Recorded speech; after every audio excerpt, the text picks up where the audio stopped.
Hello दोस्तों, नमस्कार। Mishra science centre में मनीष मिश्रा आपका एक बार फिर से स्वागत करता है। आज हम लोग देखने वाले हैं 12th केमिस्ट्री का सॉल्यूशन नाम के चैप्टर का अगला टॉपिक। जो टॉपिक जो है काफी इंपॉर्टेंट है। प्रीवियस जो आप क्लास देखे थे उसमें आप देखे थे कि शाम में वाष्प दाब क्या होता है, वो चीज को बहुत ही अच्छा से समझे थे। आज हम लोग देखने वाले हैं स्थिर क्वाथी। ये स्थिर क्वाथी क्या होता है, यानी कि एजियोट्रॉप्स क्या होते हैं, ये चीज को समझेंगे। लेकिन समझने से पहले आपके पास जो है कोटेशन, जो कि आपके लिए बहुत ही दमदार होगा। ठीक है, तो कोटेशन इस प्रकार है। सूरज हर शाम को ढल ही जाता है। सूरज शाम को ढल ही जाता है, पतझड़ बसंत में बदल ही जाता है। मेरे मन मुसीबत में हिम्मत मत हारना। मेरे मन मुसीबत में हिम्मत मत हारना। समय कैसा भी हो गुजर ही जाता है। Thank you very much. आज हम लोग देखने वाले हैं केमिस्ट्री के अगले टॉपिक, सॉल्यूशन नाम के चैप्टर का अगला टॉपिक जो होगा वो स्थिर क्वाथी के रूप में होगा। स्थिर क्वाथी क्या होता है, ये चीज को हम लोग को देखना है। ठीक है, तो देखते हैं स्थिर क्वाथी।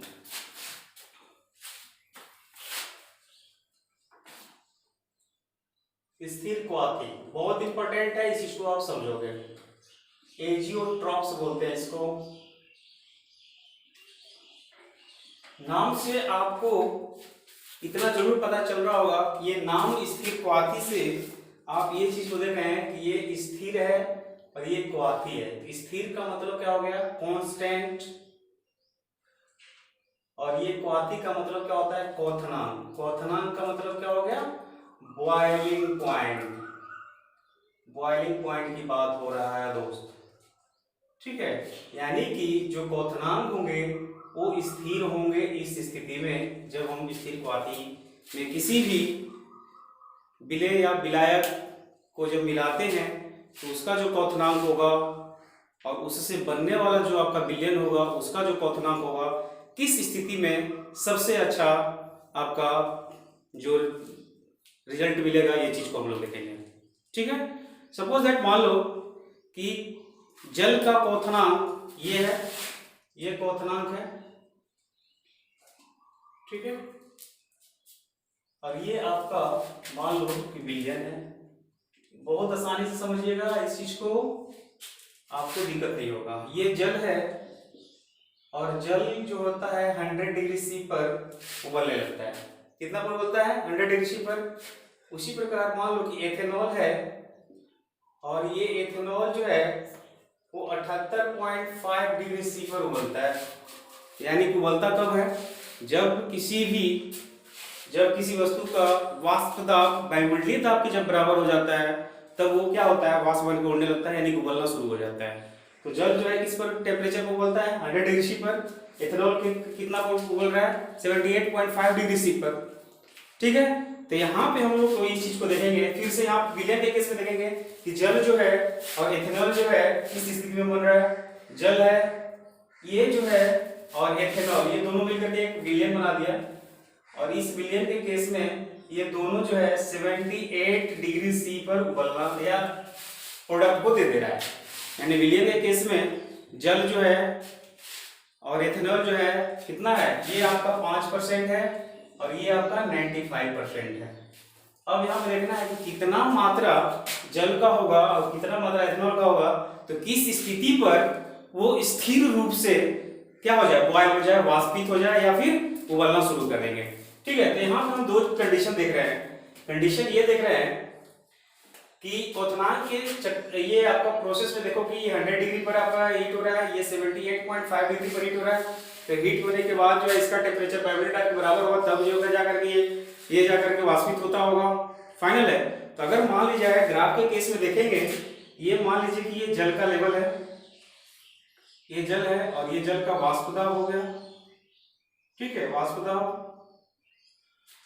अब यहाँ पे देखिए ये आपका वायुमंडलीय दाब है, इसको वायुमंडलीय दाब बोलिए।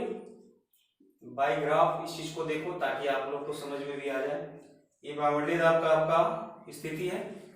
तो यहाँ से जब जल को जब हीट करते हैं तो जा करके 100 डिग्री यानी कि 100 डिग्री सी पर ये वाष्पित होगा। यानी कि जल जो है जब हीट करने के बाद वायुमंडलीय दाब के बराबर होता है तो क्या हो जाता है, वाष्पित होना शुरू हो जाता है। तो जल कितना डिग्री पर हीट हो रहा है, तो 100 डिग्री सी पर वाष्पित हो रहा है। ठीक है, अब यहाँ पे इथेनॉल की बात बोल रहे हैं, कितना बोल रहे हैं इथेनॉल, तो इथेनॉल कितना है जल से कुछ कम मात्रा में है, तो कितना कम है तो 78.5 है। तो इसका जो लेवल होगा यानी कि इथेनॉल का जो लेवल होगा, ये इथेनॉल का जो लेवल होगा इससे थोड़ा कम होगा, इससे थोड़ा कम होगा। तो इसको हीट होने में या वाष्पित होने में कितना लग रहा है आपका 78.5 डिग्री सी लग रहा है।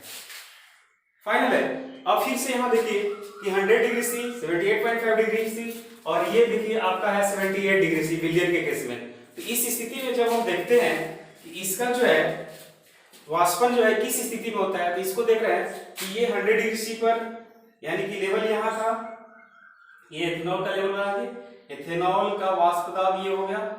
अब मान लीजिए कि इस केस में जाएंगे तो इथेनॉल और जल यानी इथेनॉल में 95% इथेनॉल होगा और 5% आपका जल होगा, तब ये जो है एक साथ ही 78 डिग्री सी पर ये हीट हो जा रहा है, यानी वाष्पित होना शुरू हो जाता है, वाष्प में बदलना शुरू हो जाता है। ठीक है, तो स्थिर क्वाथी यही कहता है कि भैया जो भी विलेय या विलायक होंगे, जो विलेय या विलायक होंगे वो एक ही टेम्परेचर पर दोनों क्या कर जाए, मिल करके वाष्पित हो जाए, मिल करके प्रोडक्ट बनाते हैं। तो यहाँ ई केस में देख रहे हैं कि जल जो है 100 डिग्री में गर्म हो रहा है और इथेनॉल जो है 78.5 डिग्री में गर्म हो रहा है। तो ये कितना डिग्री गर्म हो रहा है, यानी जल और इथेनॉल दोनों जो है 78 डिग्री सी पर गर्म हो जा रहा है। तो दोनों के केस में ये देख रहे हैं कि स्थिर क्वाथी कौन है, ये दोनों के केस में स्थिर क्वाथी कौन है, तो जल और इथेनॉल 78 डिग्री सी पर जब हीट हो जा रहा है एक साथ, तो ये आपका स्थिर क्वाथी बोला जाता है। तो इसका जब लेवल देखेंगे तो 78 पॉइंट से यानी कि इसका जो लेवल होगा वो इससे थोड़ा सा कम होगा, ये जल्दी वाष्पित हो जाएंगे। तो कितना पर डिग्री पर हो रहा है 78 डिग्री सी पर होगा, ये विलियन का वाष्प दाब हो गया।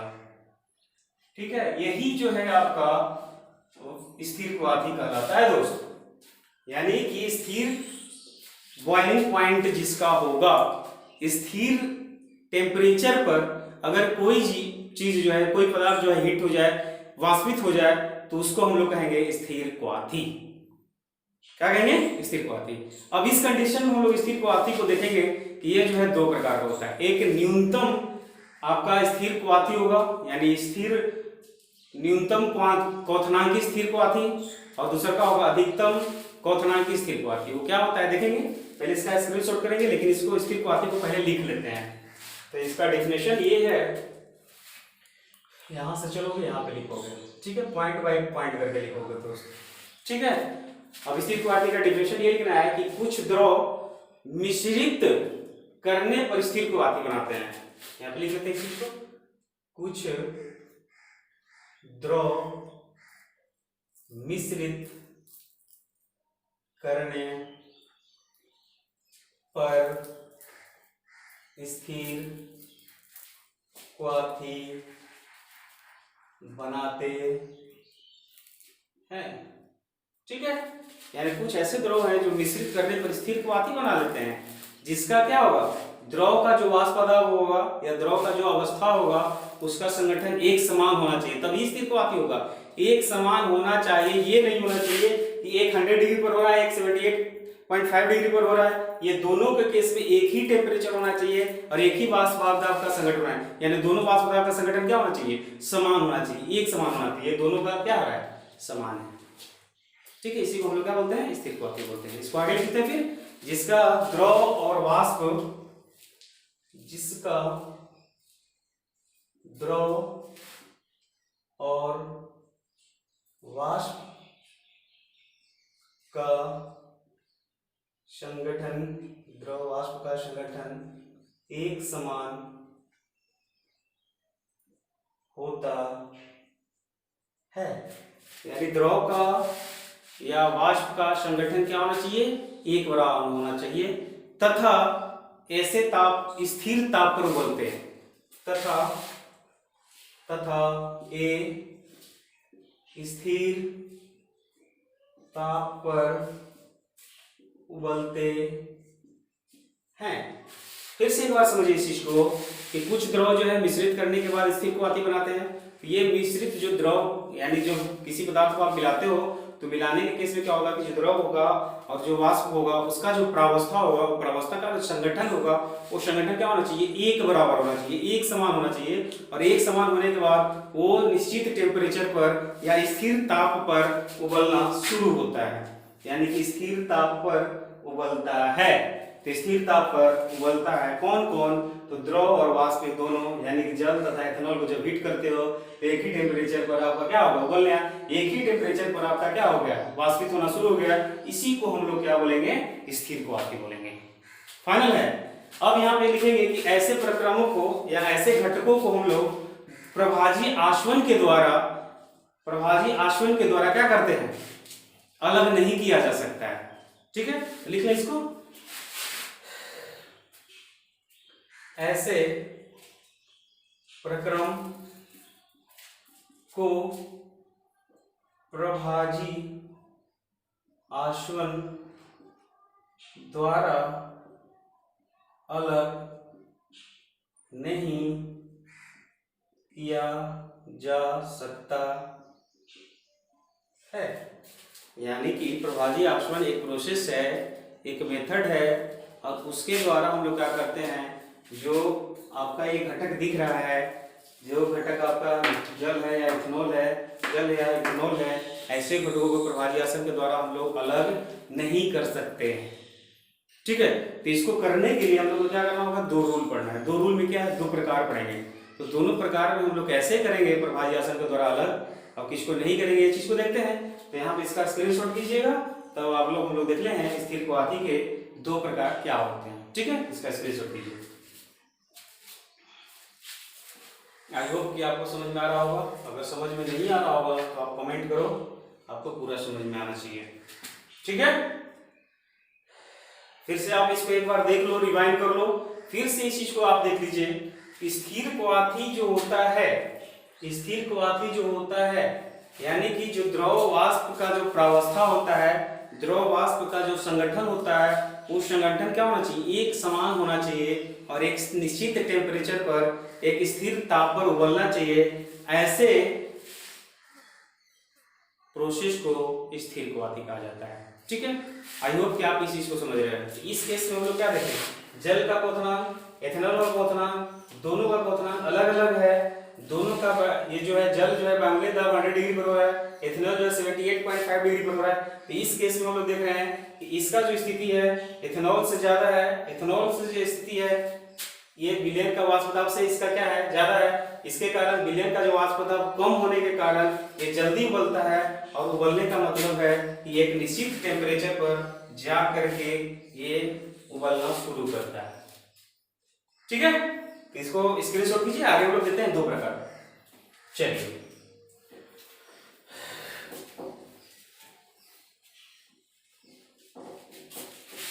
ध्यान से देखो ताकि आपको पूरा पूरा समझ में भी आ जाए, और कमेंट कीजिए, लाइक कीजिए और शेयर करना मत भूलिए दोस्त। चलिए, नेक्स्ट है आपका स्थिर क्वाथी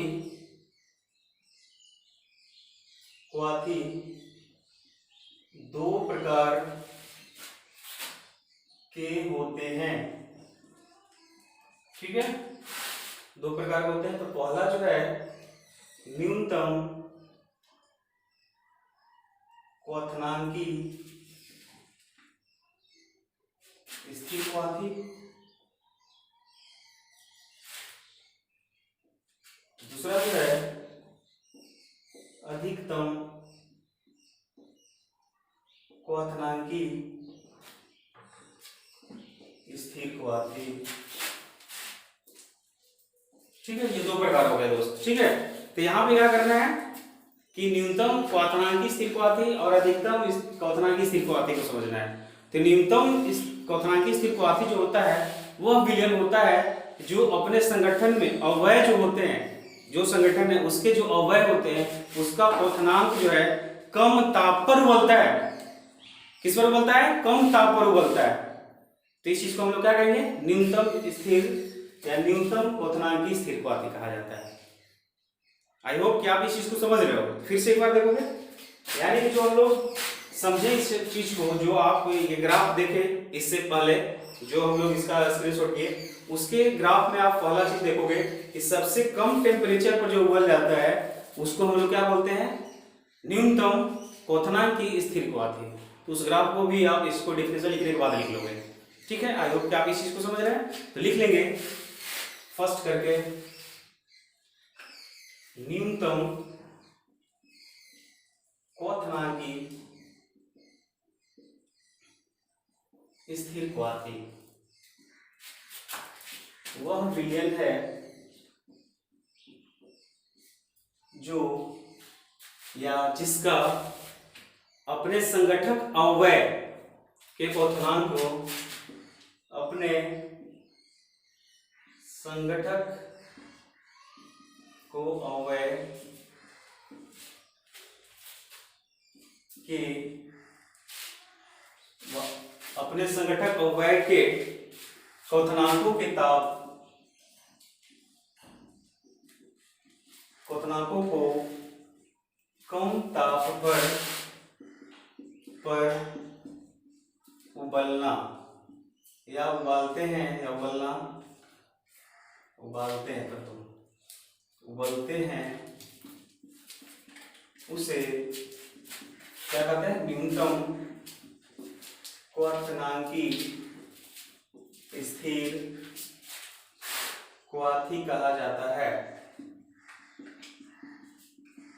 आई होप क्या आप इस चीज को समझ रहे हो। फिर से एक बार समझिएगा कि न्यूनतम क्वथनांकी स्थिर क्वाथी वह विलयन होता है जो अपने जो संगठक अवयव है उस संगठन अवयव का जो क्वथनांक होता है उसके क्वथनांक कम टेम्परेचर पर उबलते हैं या उबलता है, ठीक है। इसको हम लोग क्या बोलेंगे, न्यूनतम क्वथनांक की स्थिर क्वाथी बोलता है। फिर से इस चीज को अगर समझना है तो आप इस चीज को ग्राफ बाय ग्राफ भी समझ लो, जो प्रीवियस जो हम लोग जस्ट इसका टॉपिक पीछे पढ़े उसके बारे में देख लोगे। स्थिर क्वाथी का टेम्परेचर जो देखे थे 100 डिग्री सी पर आपका जल जो है आपका उबलने लगता है। एथेनॉल जो है 78.5 डिग्री पर उबलता है और जो विलयन तैयार हुआ यानी कि एथेनॉल और जल का जो विलयन होगा एक निश्चित टेम्परेचर पर 78 डिग्री सी पर जो है उबलना शुरू होगा।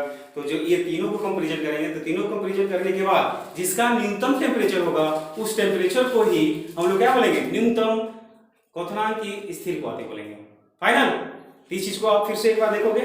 अब इसका अगला जो पॉइंट हम लोग लिखने वाले हैं उसे जो विलयन होता है उस विलयन का एक निश्चित संगठन होता है। जो विलयन हम लोग लेंगे उस विलयन का संगठन क्या होगा, निश्चित होता है, जो राउल्ट के नियम का धनात्मक विचलन का पालन करता है। धनात्मक विचलन में क्या होता है, जैसे मान लो कि जिसका वाष्प दाब यानी प्रेशर है, अगर प्रेशर बढ़ जाता है तो प्रेशर बढ़ने के बाद जो उसके मोल अंश होते हैं वो वाष्प दाब होते हैं उससे कम हो जाता है, यानी कि उससे प्रेशर से इसका हो जाता है, कम हो जाता है। तो प्रेशर कम होने के बाद या प्रेशर ज्यादा होने के बाद वाष्प दाब क्या हो जाएगा, कम हो जाता है। स्वाभाविक है, प्रेशर ज्यादा है वाष्प दाब कम है। यहाँ पे लेवल देखो, यहाँ पे हम लोग फिर से इस चीज को देखो कि मान लो कि ये जल का लेवल था, ये वायुमंडल का लेवल था और यहाँ से यहाँ तक आने के लिए हम लोग को कितना डिग्री सेल्सियस का स्थिति होना चाहिए था, 100 डिग्री। उसी प्रकार इथेनॉल का स्थिति क्या था कि ये इथेनॉल का जो लेवल था वो जल से थोड़ा सा कम था, यानी कि इसका वाष्प दाब कम था। इसके कारण जो है ये 78.5 डिग्री सी पर उबलना होगा। जिसका जो लेवल था, जो विलयन तैयार हुआ उस विलयन का लेवल क्या था, 78 डिग्री सी पर उबलना शुरू हो गया था। ये एथेनॉल है और इससे बना विलयन है। यहाँ पे जो कम टेम्परेचर दिखा, यहाँ पे जो कम टेम्परेचर देखा, इसी को हम लोग न्यूनतम क्वथनांकी स्थिर क्वाथी बोले दोस्त, ठीक है। ये आपका वायुमंडलीय दाब हो गया, यानी कि वायुमंडलीय दाब से अगर कोई वस्तु हीट होता है या गर्म होता है या उबलने लगता है, वो वायुमंडलीय दाब जैसे ही बराबर आएगा तो ये उबलना शुरू कर देगा। तो ये जल जो 100 डिग्री पर उबलता है, एथेनॉल जो 78.5 डिग्री पर, यानी कि जल से इसका जो स्थिति कम है और इससे भी कम क्या है, विलयन का। तो जो एक कांस्टेंट टेम्परेचर पर जो बना, ये जो विलयन बना क्या चीज का बना, ये जल तथा क्या चीज का बना, जल प्लस एथेनॉल की स्थिति में हम लोग देखते हैं। ये दोनों के टेम्परेचर क्या होगा 78, यानी दोनों के कंपैरिजन में इसका 78 डिग्री सी यानी कांस्टेंट टर्म था, इसके लिए इसका जो बना क्या बना, आपका कम बन गया, स्वाभाविक है। इस चीज को हम लोग एक और पॉइंट में लिख देंगे, अगला पॉइंट करके लिखेंगे कि जो न्यूनतम स्थिर क्वाथी का जो विलयन है वो विलयन का जो संगठन तो राउल्ट के नियम के धनात्मक विचलन पर प्रदर्शित करता है। लिख ले, ठीक है। तो विलयन के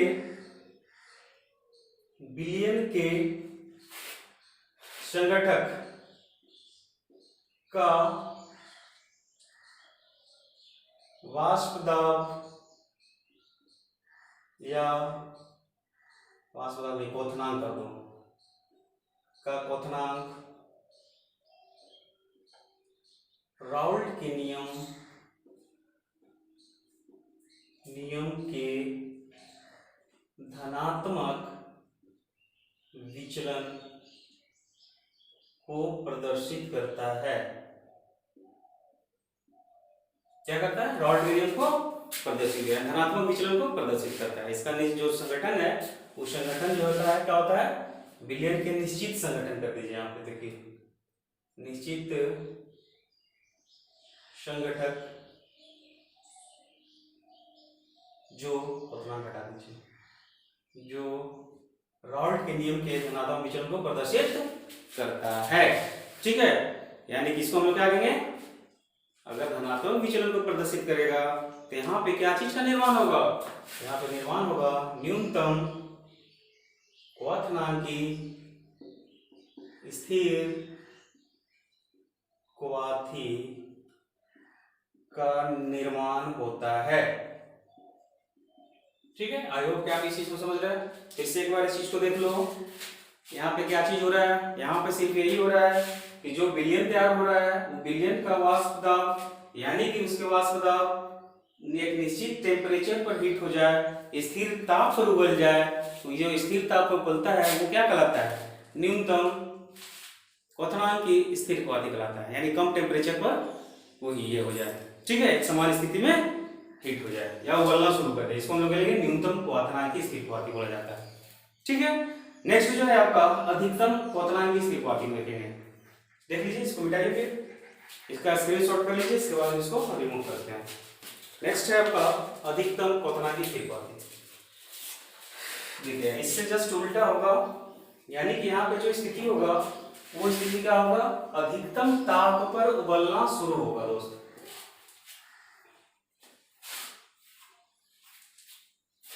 यहाँ पे देखिएगा क्या होगा, यहाँ पे देखेंगे अधिकतम, सेकंड करके लिखिएगा, अधिकतम क्वथनांकी स्थिर क्वाथी। ठीक है, यहाँ पे क्या देखना है? यानी कि यहाँ पे यही देखना है कि अधिकतम क्वथनांकी स्थिर क्वाथी जो है क्या होता है। सपोज दैट मान लो कि ये जल है, ये क्या है? जल है, और जल जो है वायुमंडलीय दाब के 100 डिग्री सी पर उबलने लगता है, तो इसका जो क्वथनांक होगा कितना होगा? 100 डिग्री सी। फिर मान लीजिए कि HNO3 है नाइट्रिक अम्ल, और ये जो है आपका 86 डिग्री सी पर उबलना शुरू कर देगा, 86 डिग्री सी पर उबलना शुरू कर देगा। और इससे जो विलयन तैयार होगा, इससे जो विलयन तैयार हुआ वो विलयन का जो क्वथनांक होगा वो एक निश्चित टेम्परेचर पर, यानी कि इससे ज्यादा अगर तैयार हो जाए, यानी सपोज दैट मान लो कि जल का स्थिति, HNO का स्थिति, जल का स्थिति कितना होना चाहिए? 68% होना चाहिए, और H2O का क्या होना, सॉरी इसका जो HNO3 का होना चाहिए 68% और इसका होना चाहिए 32%। अगर इसका 68% और इसका 32%, अगर इसका संगठन हो, इसमें उपस्थित जो जल होंगे, उपस्थित जो HNO3 होगा, इनका 100 में 68% और 100 में 32% की उपस्थिति होगा, तो इस स्थिति में जो विलयन बनेगा उस विलयन में का जो टेम्परेचर होगा वो टेम्परेचर होगा 120.5 डिग्री सी, 5 डिग्री सी पर ये विलयन जो है वाष्पित होना या उबलना शुरू हो जाएगा। तो यहाँ इस केस में हम लोग क्या देखें? इस केस में यही देखें कि जो जल है, जो HNO3 है, तो यहाँ पे हम देख लेंगे कि ये आपका वायुमंडलीय दाब का स्थिति है, कि जानते हैं कि वायुमंडलीय दाब की स्थिति में जो जल होगा वो 100 डिग्री पर क्या होगा? 100 डिग्री पर ये उबलना शुरू होता है। ये जल का स्थिति हो गया, यानी जल का वाष्प दाब, जल जो है वाष्प में बदलना कब शुरू होगा? 100 डिग्री सी पर उबलना शुरू होगा। फाइनल है। अब यहाँ पे HNO3 का देखें तो HNO3 जो है जल से थोड़ा सा कम टेम्परेचर पे, इसका स्थिति क्या होगा, इससे से थोड़ा सा ज्यादा ऊपर होगा इसका लेवल। तो इसका जो टेम्परेचर हम लोग देख रहे हैं 86 डिग्री सी पर होगा, फाइनल है। तो इसको हम कहेंगे HNO3 का स्थिति है, यानी कि इसका वाष्प दाब यहाँ पे है, यानी कि HNO3 जो है 86 डिग्री सी पर बावली दाब की उपस्थिति में बावली दाब के लेवल में आया और ये अपना वाष्प को बदलना शुरू हो जाएगा, फाइनल है। इसके बाद जो है हम लोग यही देख रहे हैं कि इस केस में कि यहाँ पे 100 डिग्री देख रहे हैं, यहाँ पे 86 डिग्री देख लिए, ये दोनों के केस में देख रहे हैं कि इस दोनों को मिलाने के बाद यानी कि इसका संगठन का अवयव का मात्रा इतना इतना होगा, तो इस स्थिति में HNO3 जो है 68%, जल जो है 32% अगर होगा, तो इस स्थिति में जो विलयन बनेगा इसका जो आपका क्वथनांक होगा वो कितना होगा 120.5 डिग्री सी। तो अगर इसका हम ग्राफ देखेंगे तो 120.5 डिग्री यानी कि ये 100 डिग्री पर है, 86 है, तो इसका जो लेवल क्या होगा जल से भी नीचे होगा। तो इसका टेम्परेचर जो होगा ये आपका विलयन का वाष्प दाब हो गया, ये विलयन का वाष्प दाब हो गया, और ये 120.5 डिग्री सी पर उबलना शुरू होगा, यानी 120.5 डिग्री पर बावली दाब के बराबर हो जाएगा। इसकी को हम लोग क्या कहते हैं, अधिकतम क्वथनांक की स्थिति को आती है। देख लीजिए आप 120.5 डिग्री, इसके अपेक्षा दोनों के अपेक्षा इसका क्या होगा क्वथनांक ज्यादा होगा, इसका टेम्परेचर क्या हो गया ज्यादा हो गया। तो ज्यादा होने के कारण इस स्थिति को आती को अधिकतम क्वथनांक की स्थिति को आती कहा जाता है। इसको लैंग्वेज में लिख लेते हैं, फिर देखिएगा लिखिएगा इस प्रकार के प्रक्रम, यानी इस प्रकार के प्रक्रम या इस प्रकार का जो विलयन होगा, विलयन लिख लीजिए, इस प्रकार का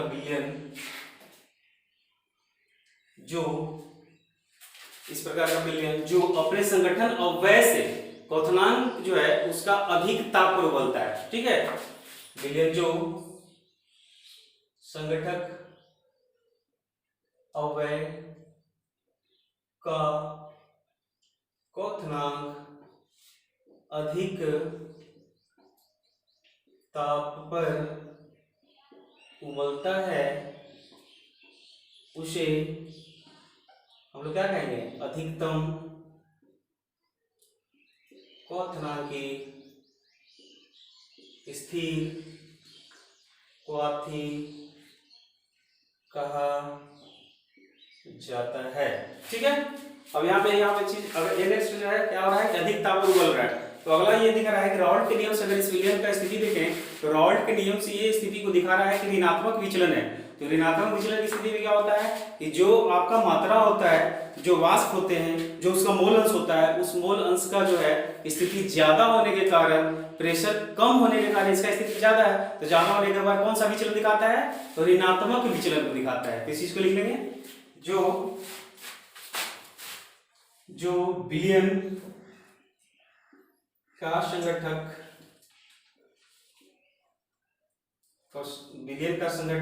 रॉल्ट के नियम से ऋणात्मक विचलन को प्रदर्शित करता है और अधिकतम क्वथनांकी स्थिर क्वाथी का निर्माण करता है। आई होप कि आप इस चीज को समझ रहे हो, यानी कि अधिक ताप पर उबलना वो क्या दिखाता है, अधिकतम क्वथनांक स्थिर क्वाथी को दिखाता है, जो रॉल्ट के नियम से ऋणात्मक विचलन को दिखाता है। तो धनात्मक और ऋणात्मक विचलन एक बार फिर से रिवाइंड कर इस स्थिति में देख लो कि धनात्मक के केस में क्या होगा, जो P1 होता है वो बड़ा होता है किससे, P1 नॉट x1 से, P2 जो होता है बड़ा होता है P2 नॉट x2 से, और जो रिजल्टेंट होता है ये भी बड़ा होता है P1 प्लस P2। तो ऐसा अगर कंडीशन होगा, इस कंडीशन को हम लोग क्या बोल रहे थे, धनात्मक विचलन। इस चीज को एक बार फिर से रिवाइंड कर लो प्रीवियस वीडियो में आप देख करके। और ये P1 जो है इससे कम होगा P नॉट x1 से, P2 जो होगा कम होगा P2 नॉट x2 से, और PT जो है कम होगा P1 प्लस P2 से। इस तरह का स्थिति जो है वो दिखाता है ऋणात्मक विचलन को। देख लीजिए यहाँ पे क्या हो रहा है, यहाँ पे देख लीजिए दोनों के केस में। इस केस में पहले देख लीजिए अधिकतम के लिए, तो अधिकतम के लिए क्या हो रहा था, ऋणात्मक विचलन को शो कर रहा है। तो इस स्थिति में जो विलयन बन रहा है वो विलयन की स्थिति क्या है, प्रेशर जो है P1 P2 P मान लीजिए ये तीनों है, ये तीनों के केस में देखना है, या अलग अलग भी देख सकते हो। तो P1 की स्थिति क्या है, P1 नॉट x1 है, तो P1 नॉट x1 क्या होगा, इसका स्थिति ज्यादा, यानी कि विलयन का स्थिति क्या होगा, ज्यादा होगा अपेक्षा प्रेशर से। ये देखिए इसका स्थिति क्या है, ज्यादा है, ये सिंबल है ज्यादा का। इस स्थिति में देखिए क्या है, ज्यादा का स्थिति है, तो ये ज्यादा टेम्परेचर है कि नहीं है। इस चीज को हम लोग क्या दिखे, ऋणात्मक विचलन दिखा दिए।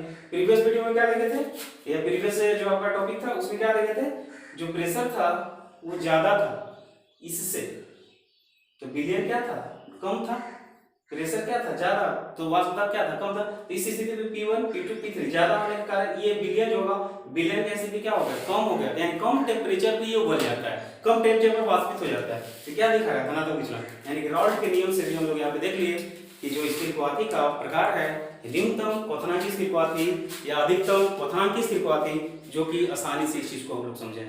तो आई होप कि आपको ये चीज समझ में आया होगा, इसका स्क्रीनशॉट लीजिए और इसके बाद हम लोग नेक्स्ट वीडियो में हम लोग मिलते हैं फिर अगला टॉपिक लेकर के। आई होप कि आपको ये समझ में आया होगा। अगर आपको ये चीज समझ में आया है तो इसको आप लाइक करो, कमेंट करो, कमेंट जरूर करो दोस्त, ताकि हमको पता चले कि आपको पसंद आ रहा है कि नहीं आ रहा है। मेरा जो प्रयास है, ये प्रयास आपको अच्छा लग रहा है, नहीं लग रहा है, ये चीज आप जरूर बताओगे, ठीक है। तो आई होप मिलते हैं फिर नेक्स्ट वीडियो में। इसका स्क्रीनशॉट करो और पूरा का पूरा टॉपिक को सीक्वेंस में नोट्स बनाना जरूरी है दोस्त, ठीक है। तो ये आपका टॉपिक था। Thank you very much.